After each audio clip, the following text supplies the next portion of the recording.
Hello traders, कैसे हैं आप? आई होप आप सब ठीक होंगे। तो आज की इस वीडियो में हम करने वाले हैं गोल्ड का वीकली फोरकास्ट। लेकिन उससे पहले देखते हैं जो लास्ट वीक हमने प्रेडिक्शन की थी उसका रिजल्ट्स क्या आया। तो लास्ट वीक मैंने आपको बताया था कि गोल्ड इस जोन में कंसल्टेशन कर रहा है और मैंने आपको बताया था कि ये जब इस लेवल को ब्रेक करेगा तो ये 2720 तक जा सकता है। तो वही हुआ, जब गोल्ड ने इस लेवल को ब्रेक किया, आप लोग जिन लोगों ने ये ट्रेड फॉलो की होगी, आपने इसके रिटेस्ट प्राइस को बाय किया होगा और 2720 तक आपने 620 टिप्स का प्रॉफिट लिया, जो कि बिल्कुल भी आसान बात नहीं है। तो इसके पीछे हमारी बहुत एफर्ट होती है, बहुत रिसर्च करनी पड़ती है, उसके बाद जाके ऐसे रिजल्ट मिलते हैं। तो बगैर टाइम जाके चलते हैं नेक्स्ट वीक के लिए हम क्या मूव देख सकते हैं। बाय हो सकता है गोल्ड या मजीद सेल हो सकता है। तो सबसे पहले चलते हैं फॉरेक्स फैक्ट्री के ऊपर, देखते हैं कि हमारे पास ऐसे क्या फंडामेंटल है जो गोल्ड को इम्पैक्ट कर सकते हैं। तो इस वीक भी हमारे पास एवरी डे कोई ना कोई डाटा आ रहा है, जिसमें मंडे को हमारे पास है फ्लैश मैन्युफैक्चरिंग पीएमआई का डाटा है, फ्लैश सर्विसेज पीएमआई का डाटा है, कोर रिटेल सेल का डाटा है, रिटेल सेल्स का डाटा है। ये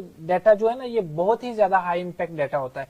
उसके अलावा अगर हम थर्सडे की बात करें तो एफओएमसी की है। अगर हम थर्सडे की बात करें तो हमारे पास एफओएमसी का डाटा भी है, अनएम्प्लॉयमेंट का भी है, और फ्राइडे को कोर पीसीई प्राइस इंडेक्स का है। ये जितने भी डाटा आ रहे हैं ये बहुत ही ज्यादा हाई इंपैक्ट डाटा है। तो मैं आपको एक टिप देता हूं कि आप जब भी न्यूज के टाइम ट्रेड कर रहे हो, तो पहले तो मैं आपको कहता हूं कि न्यूज के टाइम ट्रेड ही मत करो। लेकिन अगर आप न्यूज के टाइम कर ही रहे हो ट्रेड, तो आप भाई टेक्निकल को मत फॉलो करो, फिर आप सिर्फ फंडामेंटल को फॉलो करो, क्योंकि जब फंडामेंटल आता है तो टेक्निकल अक्सर जीरो हो जाता है। तो चलते हैं चार्ट की तरफ, देखते हैं चार्ट में हमें क्या देखने को नजर आता है। तो सबसे पहले देखते हैं डेली टाइम फ्रेम में। डेली टाइम फ्रेम में गोल्ड अभी तक बेरिश ही है, बुलिश नहीं हुआ।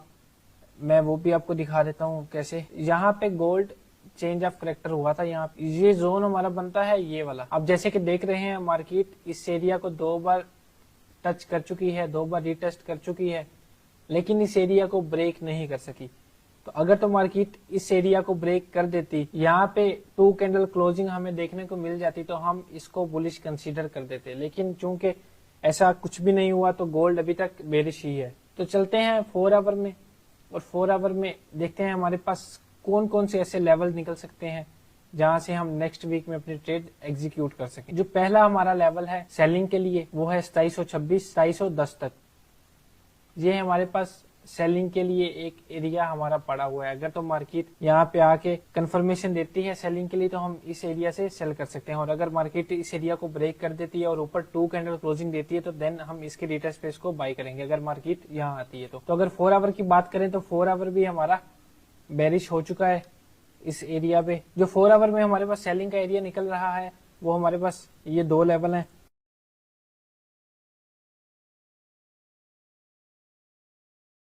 तो इस एरिया की प्राइस जो है, जो हमारे पास पहला हमारा लेवल है वो है 2676 से लेके 2673 तक। हम एक्सपेक्ट करते हैं कि मार्केट इस एरिया को दोबारा टेस्ट करे, उसके बाद मजीद चल रही। और अगर मार्केट इस एरिया को रिस्पेक्ट नहीं करती तो इसके ऊपर हमारा एक लेवल है 2690 का, तो फिर हम यहाँ से सेलिंग देख सकते हैं। और अगर हम बाइंग का एरिया देखें हमारे पास, तो वो हमारे पास एक ये एरिया है हमारे पास बाइंग के लिए, जिसकी वैल्यू है 2538 से लेके 2550 तक। मैं इसको ग्रीन भी कर देता हूँ ताकि आपको कंफ्यूजन ना हो। और एक और हमारे पास जो बाइंग का एरिया है वो हमारे पास है 2580 से लेके 2586 तक। मैं यहाँ इस पे मार्किंग भी कर देता हूँ ताकि आपको प्राइस अच्छे से नजर आए। और एक और हमारे पास एरिया पड़ा हुआ है जो हमारा वो है 2605 से लेके 2620 तक। ये हमारे पास बाइंग के लेवल हमारे पड़े हुए हैं। 1 आवर में भी मार्केट बेरिश हो चुकी है। जब इतने ज्यादा टाइम फ्रेम बेरिश हो चुके हैं तो फिर हमें भी बाइंग का नहीं सोचना चाहिए, फिर हम भी सेलिंग ही एक्सपेक्ट करेंगे। सेलिंग के लिए हमारे पास जो 2 लेवल हैं वो आपके सामने है। एक है हमारे पास 2673 से लेके 2676 तक, यहाँ से हम एक्सपेक्ट करते हैं कि मार्केट इसको दोबारा रिटच करे और यहाँ से मजीद सेलिंग आए। और अगर मार्केट इस एरिया को भी रिस्पेक्ट नहीं करती तो इसके ऊपर हमारे पास और बड़ा अच्छा लेवल हमारा पड़ा हुआ है, वो है 2688 से लेके 2693 तक।